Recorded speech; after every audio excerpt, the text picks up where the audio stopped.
عالم حضرت علامہ مولانا پیر حافظ محمد عدیل یوسف صدیقی صاحب خلیفہ مجاز دربار عالیہ نینیا شریف آپ سے ملتمس ہوں کہ آپ مسند خطابت پہ تشریف رکھیں. ہمیں آقا کریم کے پیاروں خصوصاً پیران پیر روشن ضمیر شہباز لامکانی قطب ربانی شیخ عبد القادر جیلانی الحسنی والحسینی آپ کا ذکر خیر کرتے ہوئے ہم تمام حضرات کے قلوب و ذہان کو ملتفت فرمائیں. نعرہ تکبیر، نعرہ رسالت، نعرہ حیدری، نعرہ تحقیق، نعرہ غوثیہ، تاجدار ختم نبوت، تاجدار ختم نبوت، علماء حق اہل سنت. السلام علیکم ورحمۃ اللہ تعالی نحمده ونصلي ونسلم على رسوله الكريم اما بعد اعوذ باللہ من الشیطان الرجیم بسم اللہ الرحمن الرحیم الا ان اولیاء اللہ لا خوف علیہم ولا هم يحزنون الذین آمنوا وكانوا يتقون. صدق اللہ مولانا العظیم وصدق رسوله النبی الکریم. ان اللہ وملائکتہ یصلون علی النبی یا ایھا الذین آمنوا صلوا علیہ وسلموا تسلیما.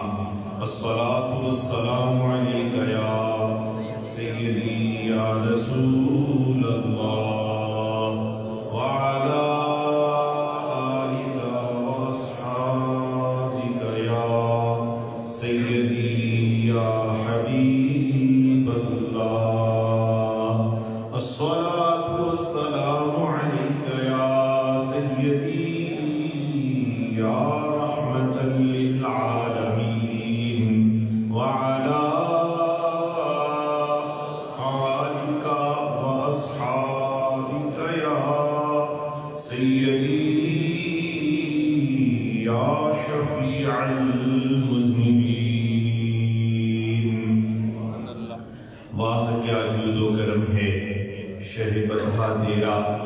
نہیں سنتا ہی نہیں مانگنے والا تیرا.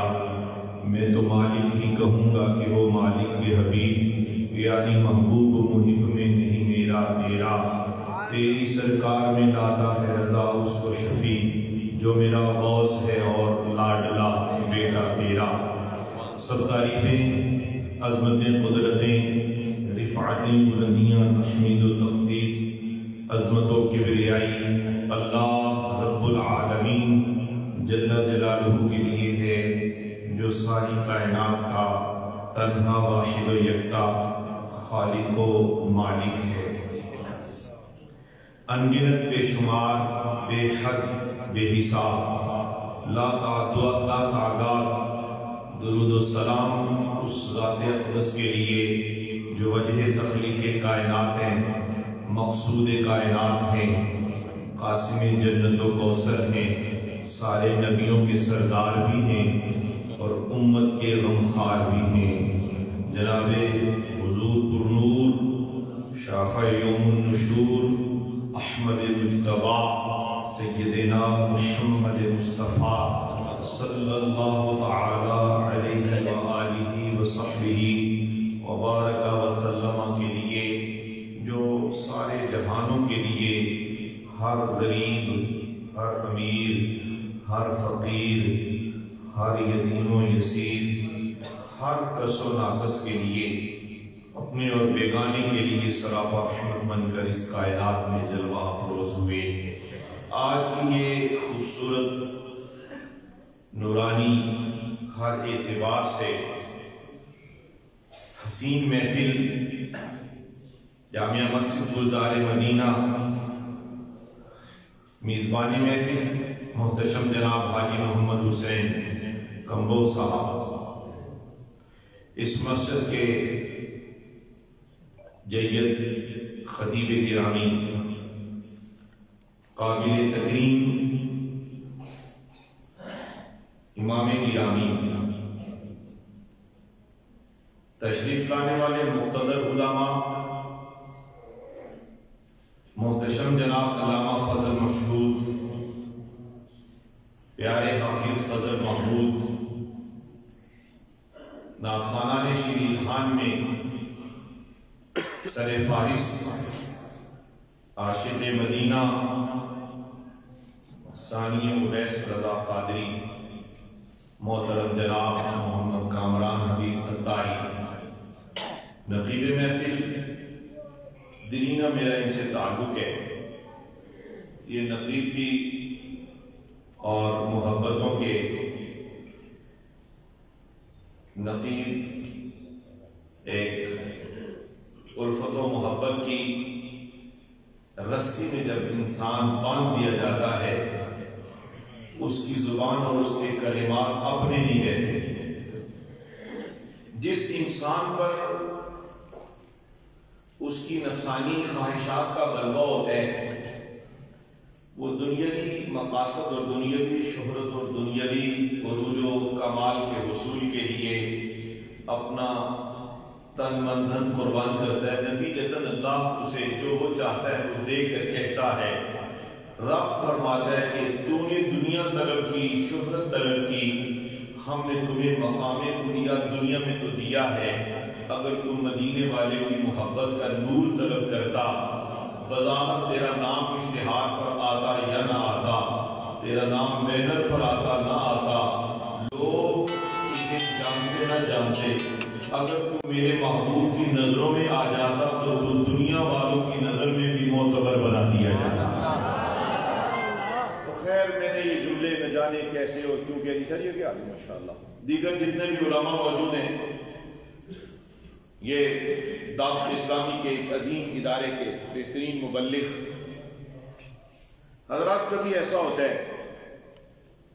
انسان اپنی مرضی کرتا ہے، رب اس کی مرضی کو قبول کر لیتا ہے، اور کبھی ایسا بھی ہوتا ہے بندہ مرضی پر اپنی مرضی کو رب کی مرضی پر قربان کرتا ہے، رب کہتا ہے کہ تو نے قربانی دی ہے، ہم تجھ پر مہربانی کرتے ہیں۔ سبحان اللہ۔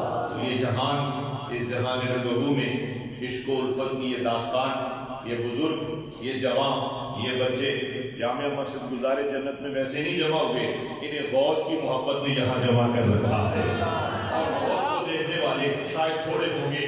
جی ہاں، میں نے یہ تھوڑا کا لفظ اس لیے استعمال کیا ہے، اب وہ وقت آن پہنچا ہے کہ غوث کی نظر کے طفیل، غوث کی نظر کرم کے تصدق لوگ دلوں کے اندر اپنے اس غوث اعظم کی محبت کے نور میں چمکنے والے اجالے میں جب سفر طے کرتے ہیں، ادھر نگاہ بند ہوتی ہے، بغداد والے اپنے جنموں کی سوغات عطا کر دیتے ہیں۔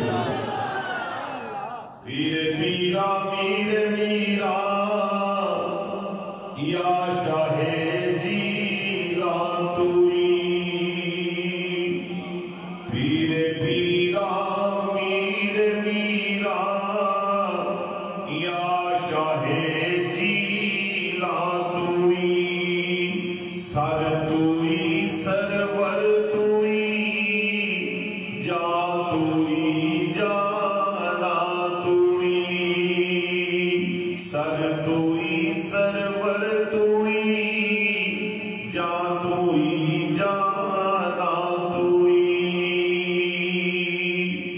اس جہاں رنگبو میں رشتہ داری اپنے مقام پر ہے، کبھی خوشی میں شریک ہونا آپ کی مرضی ہوتی ہے، لیکن جب بھی غوث اعظم کی 11ویں کی محفل سجتی ہے، نہ قبیلہ دیکھتے ہو، نہ برادری دیکھتے ہو، نہ تعلق دیکھتے ہو، نہ لباس دیکھتے ہو، بس ان کے نام پر چلے آتے ہو۔ چلو آؤ ذرا ان کی محفل سجا لیتے ہیں تاکہ ان کی خیرات اور کرم نوازیوں سے دل بھی روشن ہو جائے، جھولی بھی مالا مال ہو جائے۔ اور یہ جو دلوں میں محبت ڈالنے والی ذات کوئی آپ نہیں ہے، کوئی خطیب نہیں ہے، کوئی مولانا نہیں ہے، کوئی صوفی درویش نہیں ہے، یاد رکھنے رب العالمین جل شانہ نے جسے پسند کر لیا، جسے محبوب بنا لیا، جو مقبول ہو گیا، مقصود ہو گیا، اس کا پیار رب اپنے بندوں کے دلوں میں آج خود ڈال کر اعلان کرتا ہے، سَيَجْعَلُ لَهُمُ الرَّحْمَنُ وُدًّا۔ فرمایا یہ 11ویں کی محفل بغداد میں نہیں سجے گی، یہ فیصل آباد میں بھی سجے گی، ہندوستان میں بھی سجے گی، یورپ میں بھی سجے گی، اس لیے کہ یہ جس کی محفل ہے یہ میرا ہو گیا ہے، میں اس کا ہو گیا ہوں۔ گرامی مرتبہ کی جو علماء ذی قدر ہیں، یہ اپنے علم اور اپنے عمل اور اپنے تقوی اور اپنے اخلاص کی بنیاد پر جب کسی صاحب دل کے مقام، جب صاحب دل کے ہاتھ میں ہاتھ دیتے ہیں اور ان کی توجہ کا مرکز